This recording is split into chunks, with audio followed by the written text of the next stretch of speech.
Selamat pagi para netizen dimanapun kita berada. Salam inspirasi bagi kita semua. Wow, ternyata ini menarik begitu kan ya, terkait dengan Bupati Sidoarjo ya.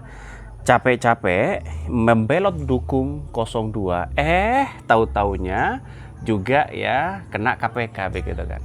Artinya apa? Secara tidak langsung mereka ya yang awalnya sudah mendeklarasikan atau bersama dengan Anies Baswedan Caimin karena mereka dari PKB, akhirnya karena ada ya di Pemkab Sidoarjo tersebut ada yang kemudian kena kasus terkait dengan pemotongan ASN ya.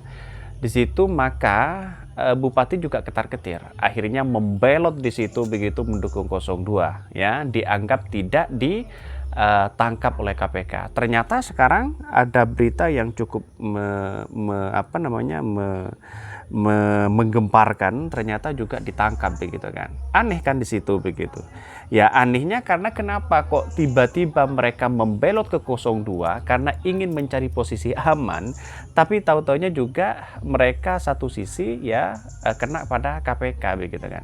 Artinya secara tidak langsung mereka kepanasan, ketar-ketir ya. Mereka kalau memang berani, mereka tidak ada indikasi ya sesuatu misalnya terkait dengan adanya korupsi, ya ngapain kita harus membelot ke 02, ngapain kita harus takut, kan begitu pertanyaan dari netizen begitu kan ya. Dan bahkan ini dari dari beberapa media yang sudah diliput, dari Kompas TV yang menyatakan bahwa sudah ditetapkan tersangka. Lantas bagaimana dengan Caimin sebagai Ketua Umum PKB? Ya, Caimin merasa sedih di situ begitu kan ya. Kok ada kader-kader mereka tiba-tiba meminta dukungan membelot sana sini begitu kan. Ini bahkan ada yang berkomentar begini, enteng sekali badannya berbalik meninggalkan teman-temannya dengan harapan agar kasus bisa diamankan. Dan akrobat bikin pertunjukan beralih dukungan, malah tetap jadi tersangka. Nah, di situ kan sudah kelihatan sebenarnya paniknya seorang bupati, di situ sudah kelihatan satu sisi begitu kan ya. Kenapa? Ya karena mereka sudah jelas-jelas ada indikasi. Kenapa kalau mereka memang tidak ada indikasi apapun, kenapa mereka beralih? Kenapa kok takut? Nah, itu yang menjadi pertanyaan penting bagi kita begitu kan ya. Padahal ini sudah coba ngeles dengan dukungan oke gas, tapi pada ujung-ujungnya kena juga begitu kan. Maka di negara demokrasi kita sebenarnya apapun yang terjadi begitu kan ya, kalau mereka sudah melakukan korupsi ya tetap ya diproses secara hukum, siapapun orangnya, siapapun partainya, siapapun anak buahnya begitu kan. Maka yang terjadi adalah ini kan sudah menjadi bumerang bagi masyarakat Indonesia, terutama dalam dunia berpolitikan.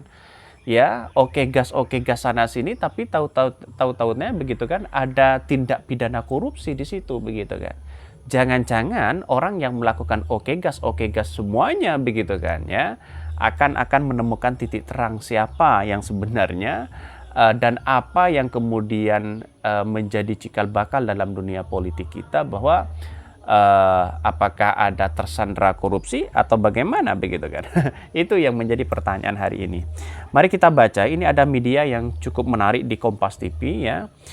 KPK tetapkan Bupati Sidoarjo Gus Muhdar ya tersangka dugaan korupsi. Ini Komisi Pemberantasan Korupsi KPK menetapkan Bupati Sidoarjo Jawa Timur Ahmad Muhdar Ali atau Gus Muhdar sebagai tersangka korupsi.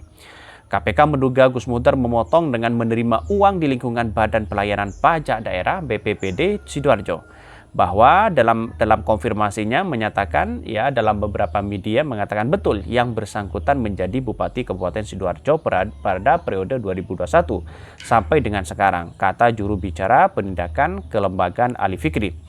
Ali mengatakan penetapan tersangka ini berdasarkan pada analisa keterangan yang disampaikan para saksi ya, tersangka dan alat bukti yang telah dikantongi penyidik. Artinya orang-orang yang terkena korupsi di situ begitu kan, di lingkungan Pemkab Sidoarjo, maka itu sudah jelas ya bahwa ada indikasi-indikasi yang kemudian korupsi di situ begitu. Bayangkan ya, Bayangkan, kalau ini terjadi maka ngeles yang disampaikan oleh Gus Muhdar ini sudah tidak bisa diterima lagi ya. Bahkan ini menjadi tertawaan bagi masyarakat Indonesia itu sendiri begitu kan. Kenapa? Ya, karena yang awalnya tidak mengatakan bahwa saya adalah tidak korupsi, saya tidak ini, tidak itu dan bahkan sedih terhadap anak buahnya, tapi tahu-taunya dirinya sendiri juga kena begitu kan. Karena dua alat bukti ini cukup rasanya untuk mentersangkakan orang di KPK begitu. Maka saya rasa dengan adanya seperti ini cukup bumerang begitu kan ya, karena salah satu yang menjadi bumerang dalam dunia politik adalah ketika mereka ya seorang Gus Muhdar ini ya kalau nggak salah ada pendeklarasian dari Anies Baswedan dan Caimin di Sidoarjo ya. Setelah itu 2 hari dari setelah itu ya menghilang dan kemudian muncul di Oke Gas ya. Sudah masyarakat Indonesia sudah paham, wah ini ada apa ini, wah ini ada apa kok membelot mendukung 02 begitu kan.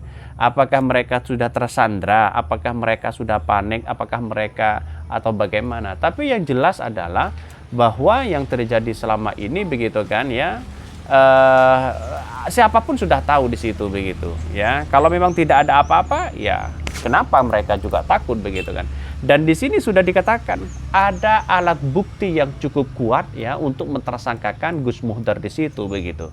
Bayangkan ya, saya pribadi tidak heran begitu siapapun yang masuk dalam dunia politik begitu kan ya. Saya tidak berbicara ini siapa, tapi yang jelas adalah kalau namanya korupsi ya tetap diproses secara hukum. Ini kan ini negara demokrasi begitu kan. Tidak mungkin seorang Prabowo akan bisa membantu mereka ya, kecuali mereka terjerat korupsi lalu kemudian ya mungkin 2 tahun 3 tahun mereka keluar. Ini kan proses secara hukum juga menjadi dampak kepada kepemimpinan seorang Prabowo. Kenapa? Ya berarti kan selama ini kalau korupsi hanya dihukum 2 tahun 3 tahun kan ini kan bukan hukuman sebenarnya. Maka kalau Anies Baswedan jadi presiden, maka kemudian jelas di situ ya korupsi akan dimiskinkan. Nah itu yang menjadi dorongan hari ini di masyarakat ya. KPK kemudian menggelar ekspos yang menyampaikan ya pihak yang bisa diminta pertanggungjawaban hukum. Nah, sebagai informasi perkara dugaan korupsi di Sidoarjo sudah berawal dari operasi tangkap tangan OTT yang digelar 25 sampai 26 Januari ya. Dalam proses senyap itu tim penyidik dan penyelidikan mengamankan 11 orang termasuk anak keluarga Gus Muhdar. Wah, tidak hanya Gus Muhdarnya, anaknya juga mereka kena begitu kan. Itulah kalkulasi politik yang sekarang ini. Dalam artian apa? Bapaknya bisa kena, anaknya bisa kena. Bagaimana dengan kerugian negara 270 triliun di situ begitu kan ya, yang diduga dengan korupsi timah. Ada suami, ada keluarga, pejabat dan sebagainya begitu. Itulah yang menikmati ya uang-uang negara, uang-uang pajak kita sebenarnya begitu kan. Maka ke depan kalau seperti ini terus kapan mau maju bangsa kita? Kira-kira seperti itu begitu.